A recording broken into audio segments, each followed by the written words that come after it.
Liftoff of mission 41D, first flight of the orbiter Discovery, and the shuttle has cleared the tower. Hey, what's going on, guys? Welcome to Health or High Water. This is Brett. I'm here with Bethany. Hello. And Trip. What's up? Thanks for joining us. We've had some amazing episodes lately. Some new listeners. I'd like to say congratulations. We passed 2,000 downloads. Yeah. I only know that because Trip tells me all the time. Every time we many? hit a new milestone. And if you do hear a faint humming, it is the heater. No, it's off now. JK, we just put it off. Thanks for joining us here. We've had some amazing episodes lately. Shout out to recently Dr. Chris Van Thiel. Is it Thiel or Teal? Teal. Teal. Now we spelled it wrong and we pronounced it wrong. He was awesome. And if you have not listened to that one, go back and listen to it. It's all about physical therapy and some good content there. So that's it. Yeah, thank you to our sponsors, U vs. U Clothing. Hopefully, Ascend will be getting some other clothing in here in about a month or two. Really excited to have that. Want to thank Gene Planet. We want to thank Adrian Bybee Coaching, Herculean Adventure. We want to thank Taste Life Nutrition, Pelvic Harmony, O2 Boost, and Health Profiling, as well as Kalevala Labs. If you guys are looking for supplements, go check out Kalevala. We just dropped a brand new pre-workout that is honeydew watermelon flavor that will blow your mind. I tried it today. It was really good. It was really good. I did like it.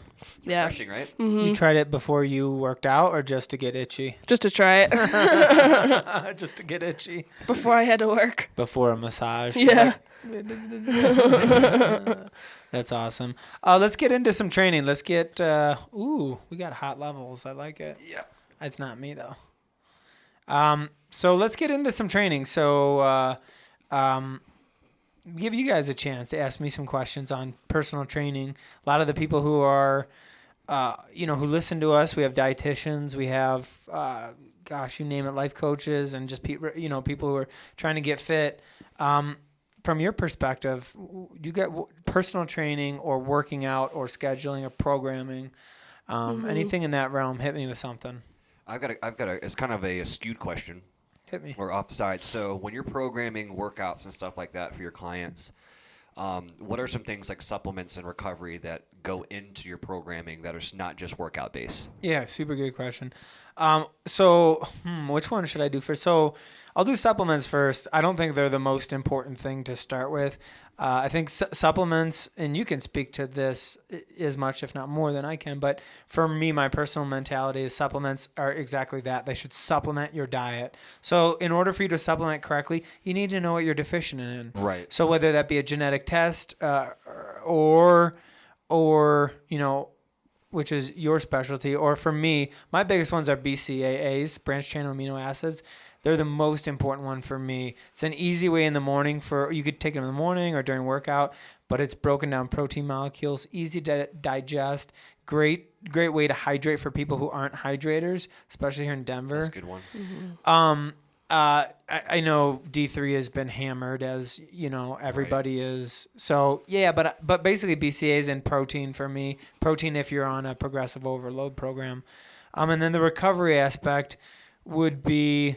That's totally individualistic. So that's such a deep question. So it depends kind of how you want to go over that. But everybody needs, there's a cycle of recovery and damage. Exercising is damaging your muscle tissues. And then there's a cycle of recovering. Some people are prone to recover quicker than others. And then it depends on, what you're eating and your sleep, and your sleeping plays a huge role in that too. So let's just say a generality for someone recovering. Like, are you doing foam rolling for them? Are you doing like static, dynamic stretching? What are some things that you help with the recovery process of rebuilding yourself? Well, Bethany and I trade. I get a free massage every week if I train. Yeah. If I train her twice a week. That's a great recovery It is tool. That is such a great recovery tool. Mm-hmm. I recommend everybody gets a massage once a week minimum. Yeah. If you're lifting weights, which you should be. If you're not lifting weights, are you even living? Are you even real? So you should be lifting weights. you're damaging muscle tissue. Muscle tissue, when it grows in, it doesn't grow perfect. It comes in all ridgy, and you need massage. Plus, massage lowers your cortisol, your stress levels, sets you back on like a deeper breathing pattern. We were just joking when a client was in here, and his voice was a lot deeper, and it's like that's what happens. Is like you relax. Your voice is deeper. Your respiration slows down. So you should be getting massage every week, minimum once a week. So so if let's say a client can't afford that, so you'd say, okay, listen, like go find you someone. You know, if you're in Denver, come see Bethany for sure. She's the best. I got a massage from her today too, and I feel like a bajillion bucks. But she does more than just massage too. It's Exactly. like she knows what she knows what she's doing. It's not just like no offense to Massage Envy, because I know a lot of good people who do soft tissue work have come out of Massage Envy and ended up starting their own business. But she knows injuries and how to fix them, and like and the tempo, and like how to. Sometimes the injuries don't get fixed overnight, right? They take weeks or months, sometimes years. Well, and speaking of that too, is like massages themselves. If you want a nice relaxing massage, and you're going to you're having a woman's day with your friends, like going out and doing a nice soft Day. tissue massage. I don't know, ladies' day out. Girls' Day. Yeah, but Girls' Day. But you're going in and you feel good coming out, but it's not actually doing any tissue and deep muscle work. Right. Yeah. Right. So like a lot of the ones that especially when I was going through football and whatnot, they were the most discomforting massages in my life because they're so deep. But I've got the most results out of it. Right. Yeah, the ones for that are sure. like barely touching you, like kind of like here's an energy massage. Yeah. You know? Yeah. Your energy massage. Can you feel my hand? I'm hovering above your body. I'm releasing tension. How many fingers am I holding up? Yeah, I'm big on soft tissue. I think it's there's a lot of modalities out there. I hate that term. It's so pretentious, but there's a lot of modalities out there, from acupuncture, acupressure, soft tissue to you name it, energy healing to somatic. There's so many different ways to realign your body center. But me as a personal trainer, soft tissue, somebody who knows the body, who understands, oh, there's an injury. Oh, here's the origin of the muscle. Here's how it should feel. Okay. Here's how I have to start working it out. And then, of course, hydration plays a role. That's that's what my go-to for people, the most beneficial. What about programming for water intake? Now, do you schedule it out like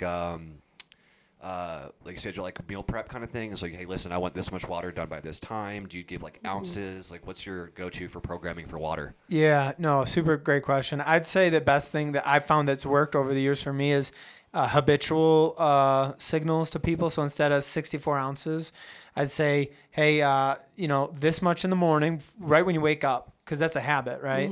You're not like, oh, I'm late on my water. No, every time you wake up in the morning, you're having 2 glasses of water, and before you go to bed, you're having 2 glasses of water, and then there can be a goal during the day, 50 ounces or 64, depending on your weight and your exercise activity. If you're an endurance athlete, you're going to drink more, etc. But the habit of morning and night should be the easiest one to start doing, especially in Denver. I didn't realize how dry our skin is out here. Yeah, it's I don't even have horrible. fingertips anymore. I used you can't grip things. It's so dry. Yeah. I was doing a card trick the other day for somebody, which I've always done my whole life, and I realized I can't grip cards anymore because my skin is so dry out here. Yeah. That you can't. Wild. The thing is, the oil can't develop on your skin to keep that moisture That's going. how dry it is. And so the muscles, muscles are supposed to be hydrated, and they're not out here, and they're just kind of like this, like dry Block. sponge. So hydrate in the morning, hydrate at night. Don't even think about it. 2 glasses of water when you wake up in the morning before you do anything.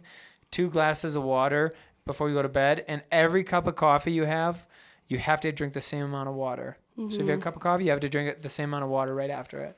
And then electrolytes on top of that, especially if you're in dry climates like here in Denver. I know all your listeners are all over the world. It doesn't matter if you're in a dry climate or cold climate, still need that hydration. But you also have to be aware of, if you're in a dry climate, to how much extra water you're going to need. You can expel up to half a liter of water through your breath alone every day. Easy, especially if you're Lord. talking. Especially If you have a job that requires you to talk. Especially if you're a trip. Yep, especially for me. But Talks a lot. But and when you're in a dry climate like that, you're not getting any of that moisture back through the air. Yeah. Yeah. So you're losing half a liter just off your breath alone every Yeah. day. Now this is something I was going to ask you, Bethany, is when we're programming for sleep, recovery is big for your business. What does your sleep cycle look like, and what do you recommend for your clients for sleep? Like, let's say someone's like, I can't sleep. I've got my shoulders all messed up. Like, how do you go about that? Yeah, it's nice that through my career and past in PT, I've learned a lot of tricks for sleeping better during your injury. Like, just put a pillow here, put a pillow there, so that you can actually get quality sleep. I personally do the best between 7 and 8 hours. Obviously, I don't always get that, but that's my goal, and I think that's a good goal for most people. Yeah. I can see you being very crabby when you don't get 8 hours. Yeah.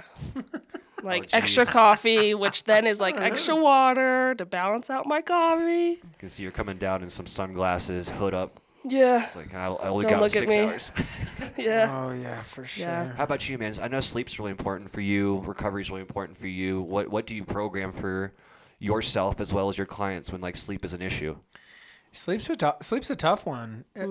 It's a tough one because there's no such thing. I mean, there's really no such thing as an expert. Like, I think sleep is still like a, it's a developing they're still running tests and figuring out how people who have insomnia can sleep better. There's some, discussion about like what's the sweet spot. I do know from experimenting quite a bit and having other people do it that your body can function optimally on 5 hours, like perfectly on 5 hours with no problem whatsoever. No, some people do sleep a little longer, but your body, we've proven, can sleep well on 5 hours. You also can split that 5 hours up during the day. So you also can do 2.5 hours. You could do 2.5 hours later. Now, optimal, maybe, suboptimal, maybe, but it depends what your job is. Also, what kind of work you're doing on the day. Is it heavily cerebral or is it physical? All those things play a part. I've been a napper my whole life. I actually wrote an article, The Art of the Nap. If you haven't read it, check it out, ascendperformancetraining.com/blogs. It's a really good blog, to be honest. It's a lot of good information about why napping's so damn important for us, right? It really is. If you're that tired, let's say you got that 2 o'clock feeling, you're that tired, you're not focusing. Are you really getting that much done anyway? It's better to just go ahead, go horizontal for a little while and get back to work at that level you need to be. So we're here, anyone listening to this, let's picture what your job is. Maybe you're a lawyer, maybe you're you work at a school, you're an executive, a banker, whatever it is. You're doing stuff all day with your brain constantly. You're thinking about clients and this and that. That takes energy. Or chi or whatever it is, and you run out of it. It's not infinite. You run out of that, and so sleeping or napping doesn't necessarily have to mean that you're actually falling asleep. Right. But what you're doing is turning the lights off. You're laying down, and you're turning off the connection to those thoughts.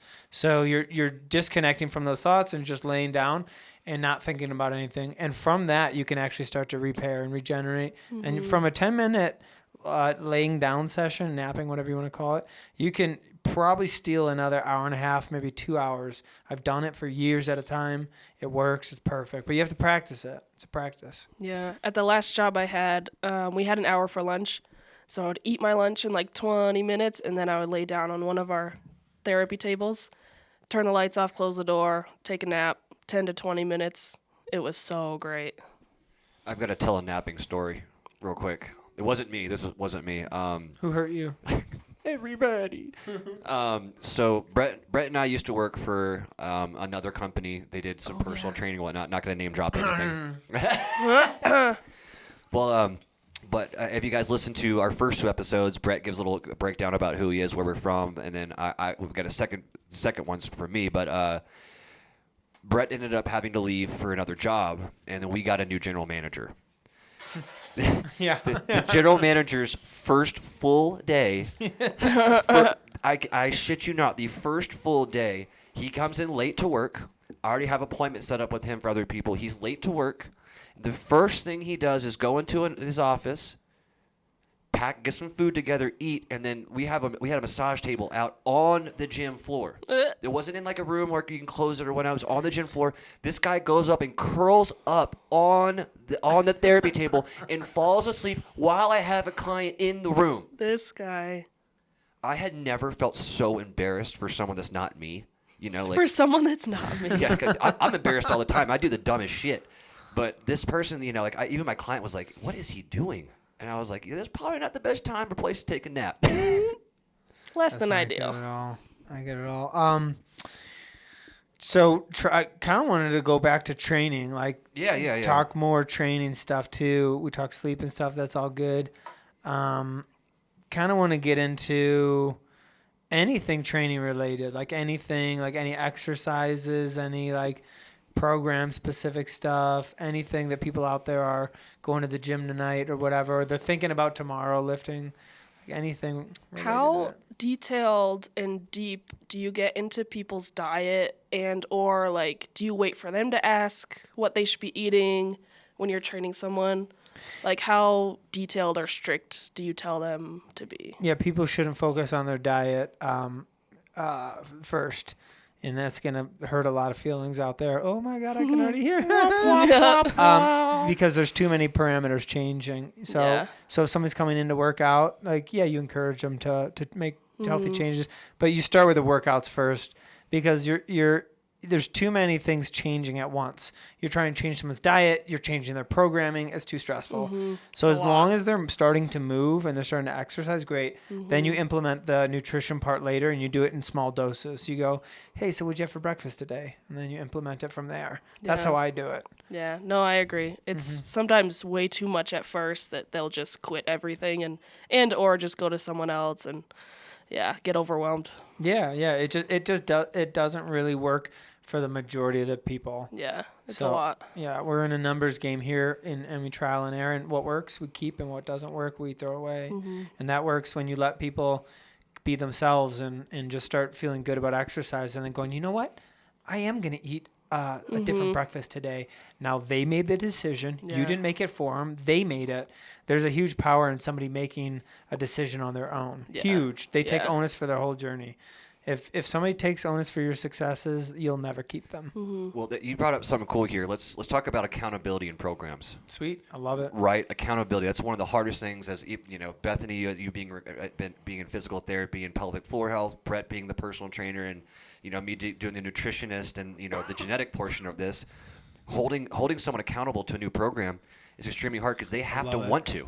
I love this. Yeah. Right. They have to want to do the program, and I want to ask you guys, both of you guys, is how do you encourage these programs to continue on, and what do you do to make sure that this motivation turns into discipline? You got a fuzz. There you go. You got it. Yeah, that's a really good question. I personally make sure that I'm always addressing verbally and in action, addressing the problem that they came to me for. Right. And so that's going to be the most motivating for them, that they want to solve that problem, whether that's just 1 or 3 or 5 problems.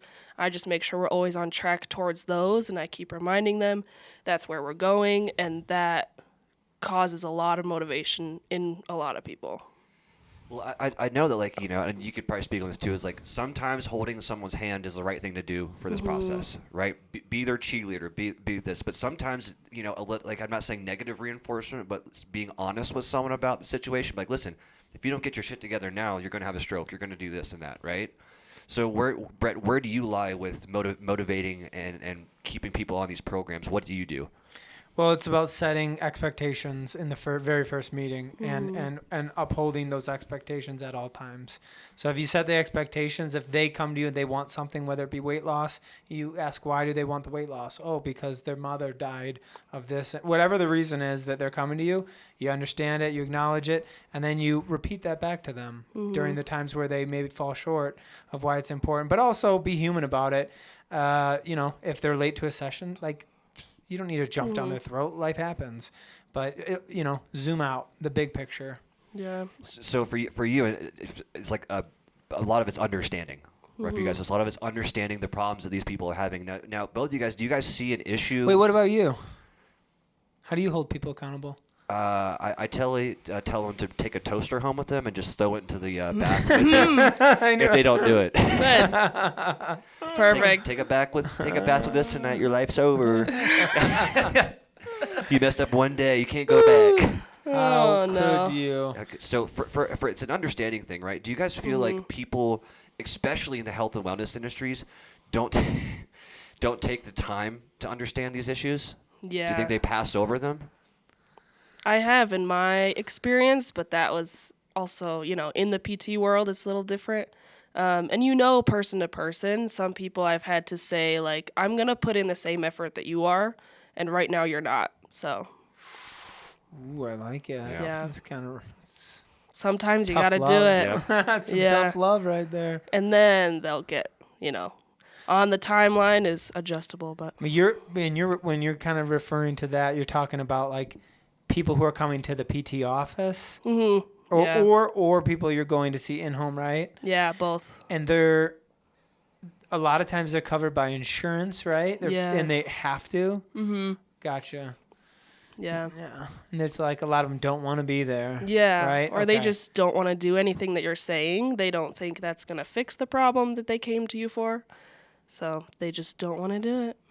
Yeah, I feel like I try to start off lighthearted and stuff like that, understand, but when someone keeps on doing those things of like, being late, not getting what they need to get done, then you Yeah. kind of have to turn that tough love on. Like, hey, like, why are you here? You paid for this, you paid for your sessions, you said you wanted to get this, and this done, but you won't put in the work. Now you put on, like, at least I put on tough love at that point, right? It's like Yeah. stages of it, right? Hey, like, listen, I'm gonna give you as much leeway as you need to get started, but once we're in this program and you keep on making the exact same mistakes over and over again, there's nothing I can do to help you out. And I think that tough love, there's a time and place for it. Yeah. Makes sense. What else? What about, okay, so one thing, you are the hip expert, right? You are the hip expert,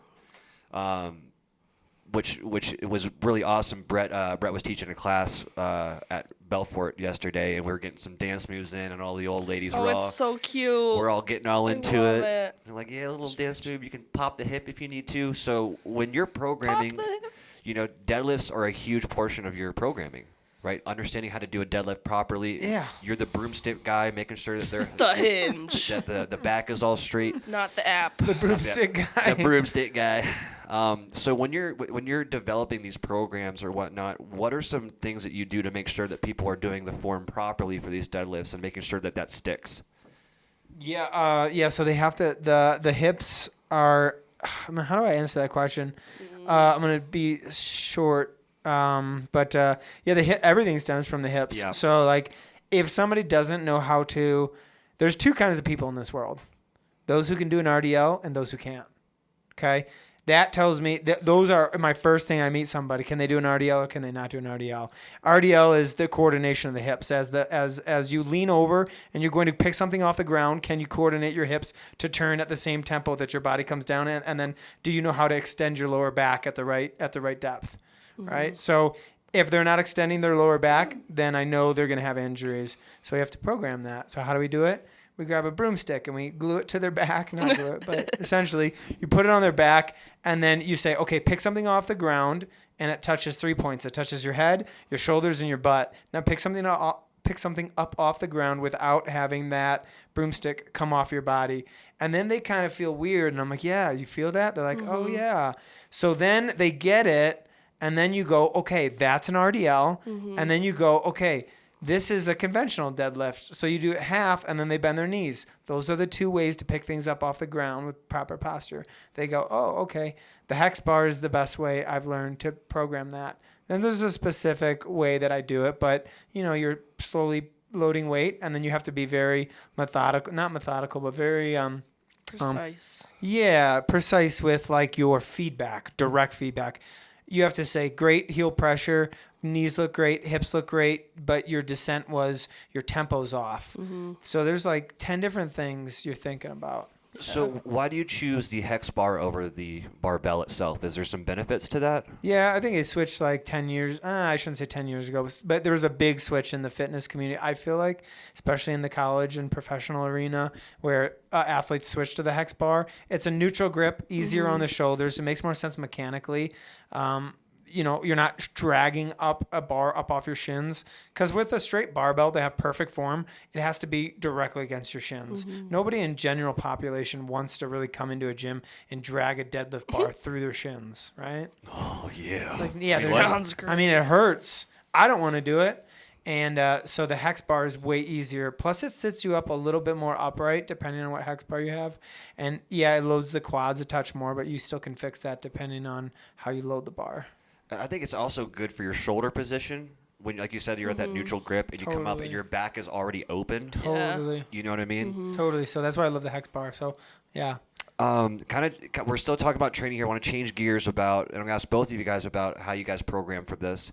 But the difference between programming for someone who is young and spry versus programming for someone who might be elderly, and it's like silver sneakers. What are some differences that you have in your programs, and what things do you keep? I like to keep very functional movements. When you're younger, you kind of go for the movements that are more for the aesthetic of what you want out of that movement, Okay.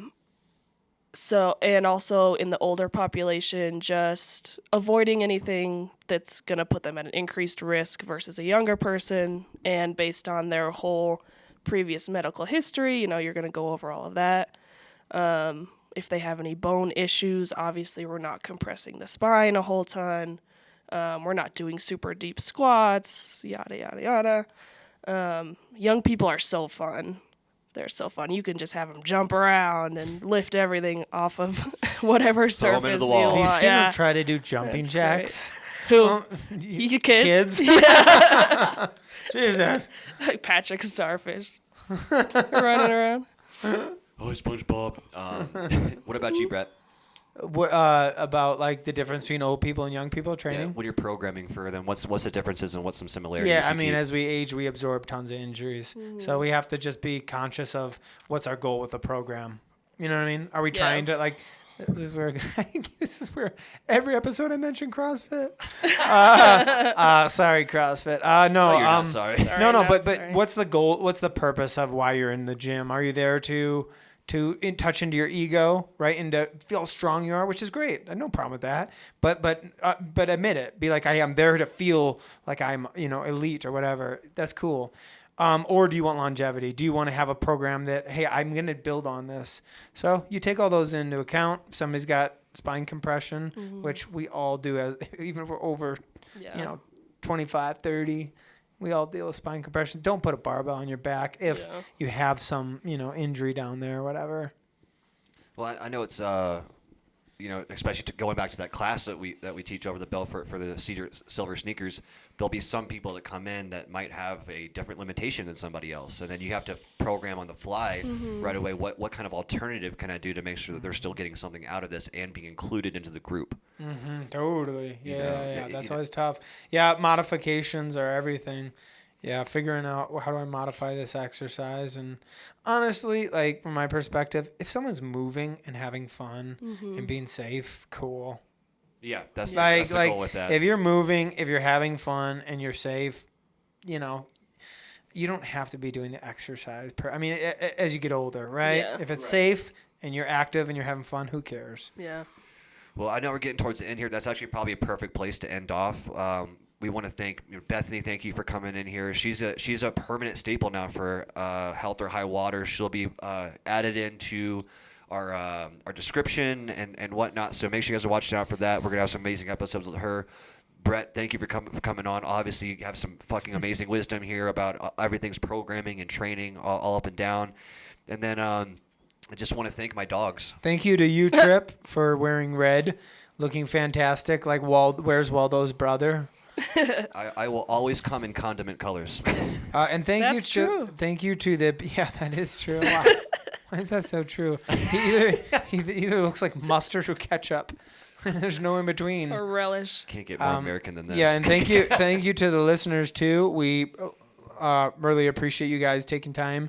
And don't forget to rate us. Throw up a rating, and we'd love it and appreciate it if you share this. And support us. We are small businesses. We're growing. But everything you do to support us and share and all that stuff is very much appreciated. So we'll continue to keep dropping you more content. Yeah. Have a great day.